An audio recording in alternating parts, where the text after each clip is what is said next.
Jai Hind everyone. Name of the topic is commercial bank. तो first we'll discuss the definition of the commercial bank कि commercial bank होता क्या है. Then we'll discuss how the commercial bank works and the topic money creation or the credit creation by the commercial bank with the topic money multiplier or the credit multiplier or the investment multiplier. तो first we will start with the definition of commercial bank. कि commercial bank होता क्या है. So commercial bank is an institution which performs the function of accepting deposit, granting loan and making investment with the aim of making profit. Commercial bank क्या करता है? Commercial bank generally लोगों से deposit को accept करता है, ठीक है ना, एंड लोन प्रोवाइड करता है to the firms, to the individual consumer, है ना, and makes investment in the market with the aim of making profit.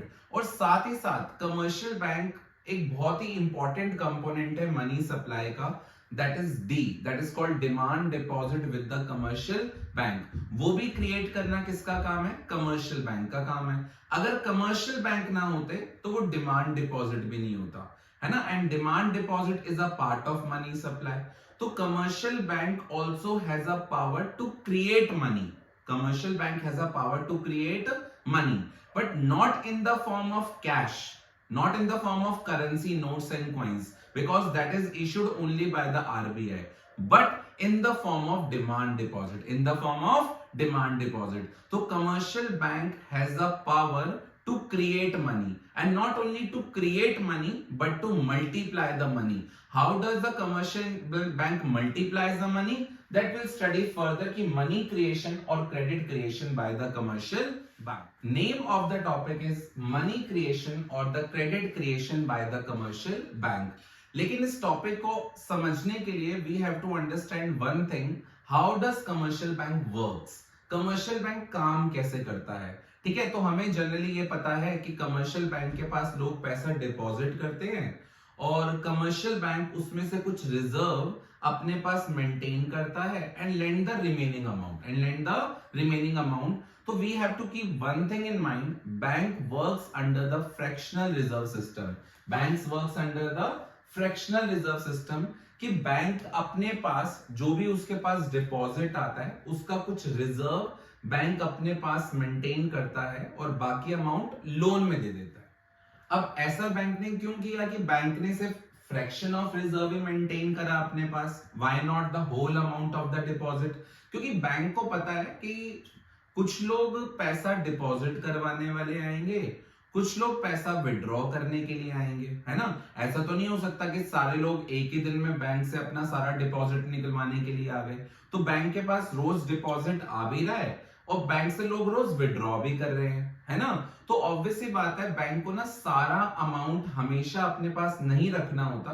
Bank सिर्फ अपने पास रिजर्व मेंटेन करता है ताकि अगर ज्यादा लोग आ गए कैश निकलवाने के लिए और डिपॉजिट करवाने के लिए कम आए तो बैंक उनकी नीड्स को क्या कर पाए, सेटिस्फाई कर पाए. बिकॉज देखो जो हमारा पैसा है ना बैंक में वो है इन the form of demand deposit, ठीक है, इधर इन द सेविंग अकाउंट और बिजनेसमैन का करंट अकाउंट में. तो बैंक हमें रिफ्यूज नहीं कर सकता कि मैं आपको पैसे नहीं दे रहा, मेरा मन नहीं है. बैंक कैन नॉट से दिस. अगर आप लोग बैंक के पास पैसा निकलवाने आते हो तो बैंक को पैसा देना पड़ेगा, है ना. लेकिन बैंक्स को भी एक्सपीरियंस के बेसिस पे पता है कि सब लोग एक बारी में पैसा निकलवाने तो नहीं आएंगे, है ना. तो ध्यान रखना bank works under the fractional reserve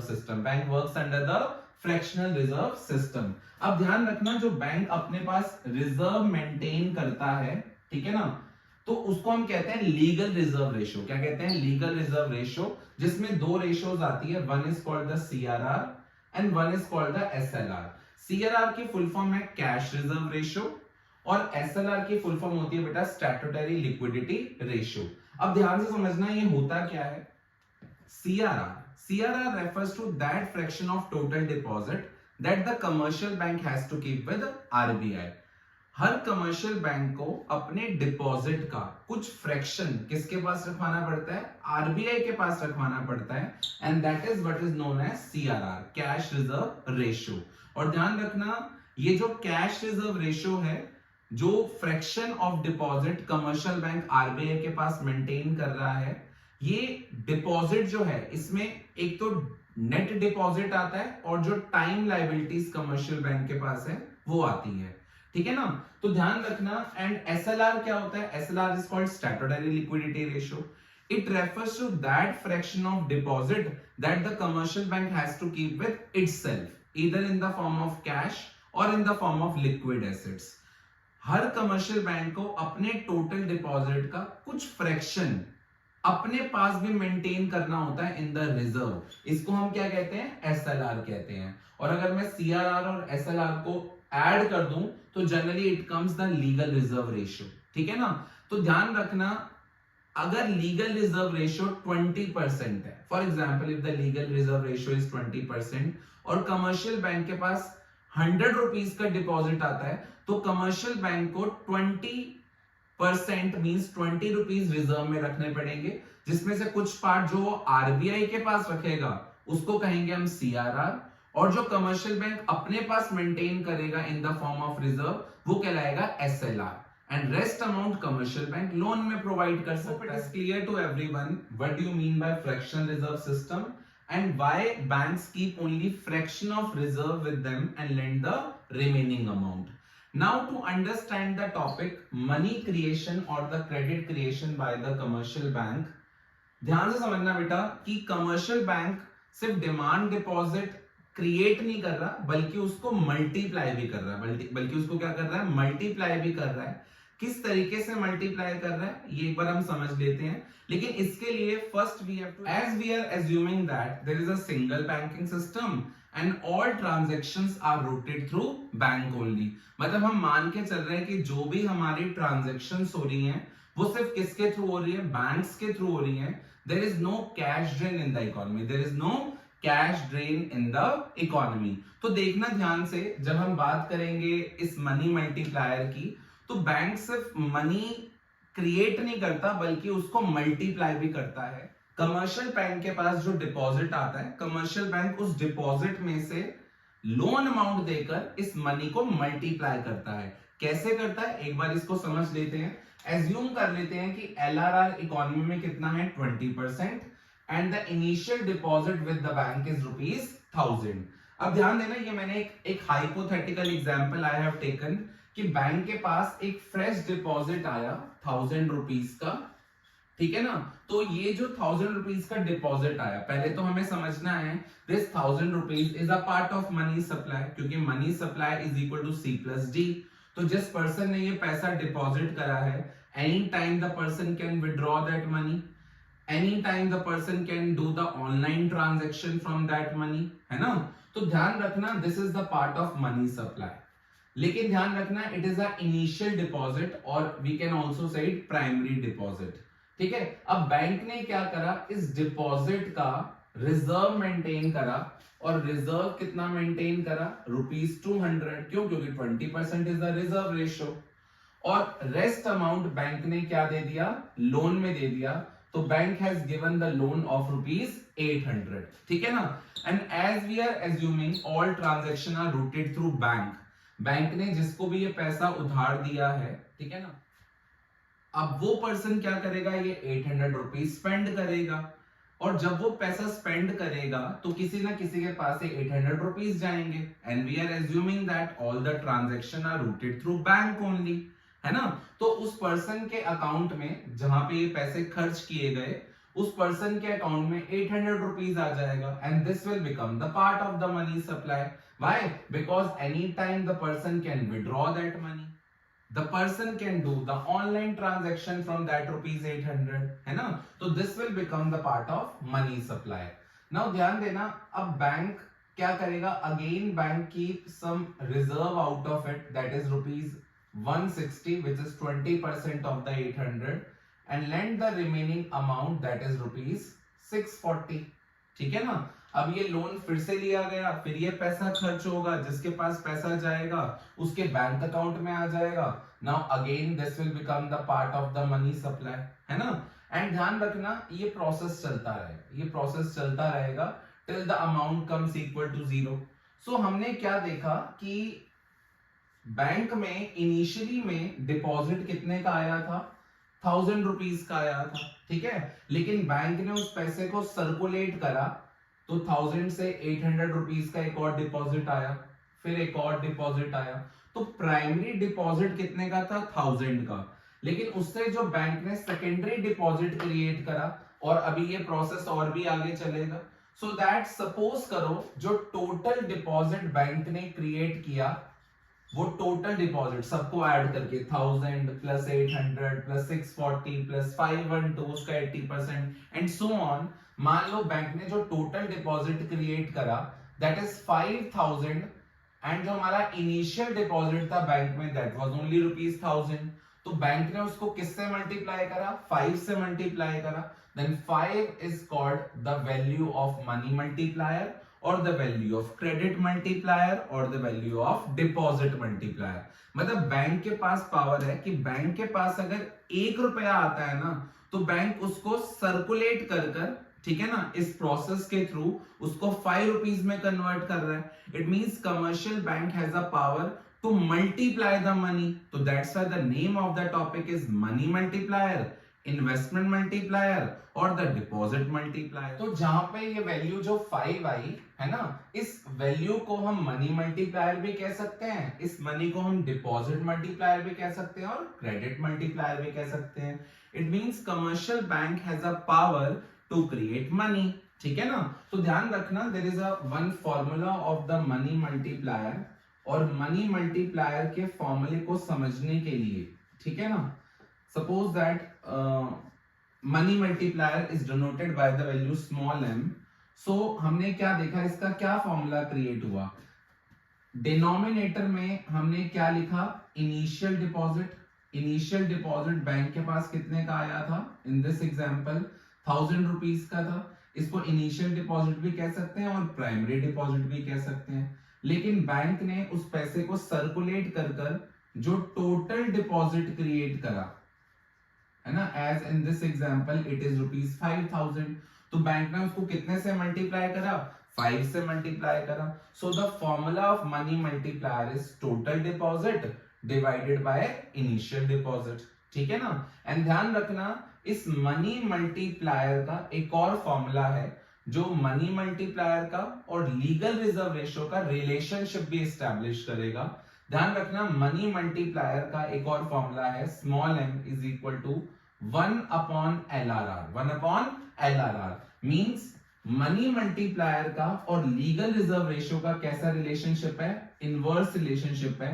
अगर लीगल रिजर्व रेशियो ज्यादा होगी तो मनी मल्टीप्लायर कम होगा, लीगल रिजर्व रेशियो कम होगी तो मनी मल्टीप्लायर की वैल्यू ज्यादा होगी। सिंपल सा कॉन्सेप्ट है, अगर बैंक को रिजर्व में कम रखना पड़े, ठीक है ना, तो बैंक लोन क्या दे पाएगा? ज्यादा, मनी क्रिएशन ज्यादा होगा। और अगर एलआरआर ज्यादा होगा तो बैंक को रिजर्व में ज्यादा रखना पड़ेगा, तो बैंक लोन कम दे पाएगा, मनी मल्टीप्लाई कम हो पाएगी। तो ध्यान रखना मनी मल्टीप्लायर का और लीगल रिजर्व रेशियो का कैसा रिलेशनशिप है? इनवर्स रिलेशनशिप है। I hope it is clear to everyone. तो by using that formula we can calculate or we can do the numerical in the exam. Suppose करो कि I am assuming कि LRR तुम्हें question में given दे दिया 25% and the primary deposit with the bank is ₹1000।